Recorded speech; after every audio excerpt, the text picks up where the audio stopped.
Hello, everybody. My name is Andrea, and I have about 18 years of dental professional experience. And you might want to know what is the difference between a bite wing X-ray, and a panoramic X-ray, sometimes referred to as a PAN.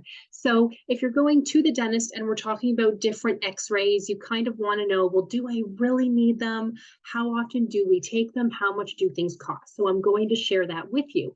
I actually had my teeth cleaning the other day and I had both of them taken on myself. So I can show you guys the differences and approximately how much everything costs. So I'm just going to pull up my panoramic x-ray. This is one that shows the top and bottom. I'm just going to share my screen for you guys to see that. So this is my actual x-ray of my teeth. So this one, I like patients to have every 10 years, if not sooner, if there's any issues.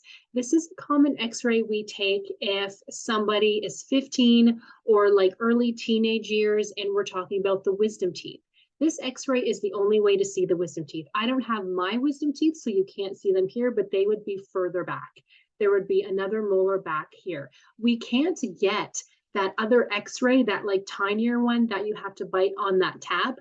We can't get that back far enough to see the wisdom tooth. So this one is actually done where you stand and the x-ray machine, part of it goes around the head. Super easy, actually. I prefer this one than the ones they take inside the mouth, because if you have a tiny mouth, if you're a child, you probably don't want that big thing inside the mouth. But sometimes we do have to take that.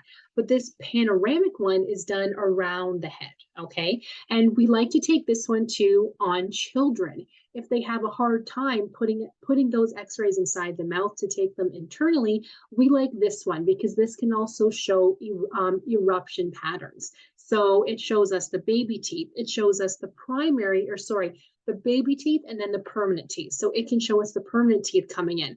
But in my case, of course, this is just my x-ray. So I have all of my teeth except for the wisdom teeth. If you guys notice these white areas here, these are for composite fillings. So I had a cavity. Now, if you're not a dental professional, you're probably looking at this and saying, I see a lot of white areas and dark areas. What am I looking at? So as a dental professional, we are trained to see certain landmarks.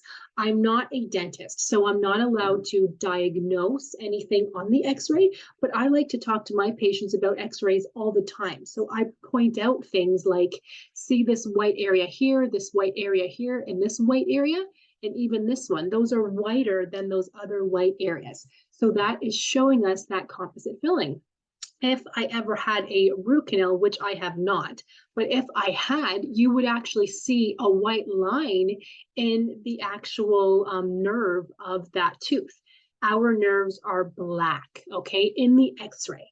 So if I had a root canal, there would be a white line. So I love this x-ray. The thing is, they are expensive, okay? So this cost me about $90. So if you don't have the money, if this is something that you want to wait on, you probably can, unless you're in a lot of pain and the dentist is telling you, we need to take the panoramic x-ray because we need to see a larger area, or you weren't able to take x-rays inside the mouth, which are the tinier ones, which I'm going to show you guys next. So those tinier x-rays, there's different ones. There's bite wings and there's periapicals. There's other ones too, but those are the common ones.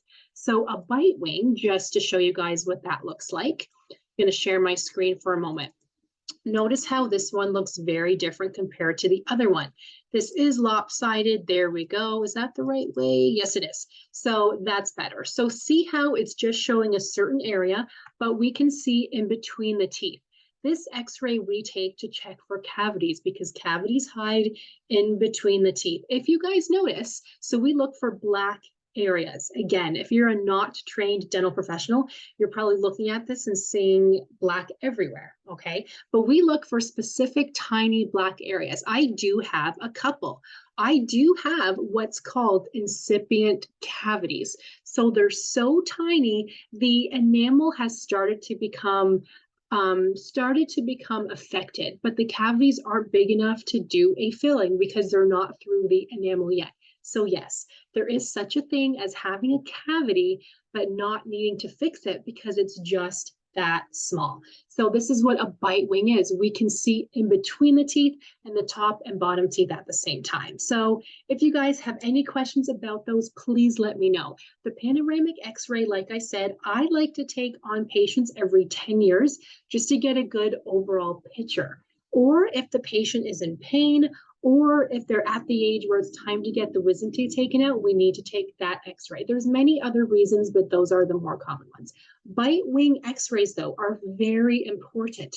I tell patients every 3 years might be fine, but if you're cavity prone, you eat a lot of junk food, drink a lot of pop, we might even want them once a year, if not sooner, because you want to catch those cavities when they're small to fix them or maintain them so they don't get bigger using different types of toothpaste. That can actually help to keep a cavity the same size and not get bigger. So let me know, you guys, if you have any questions, comment below, and I will talk to you guys very, very soon.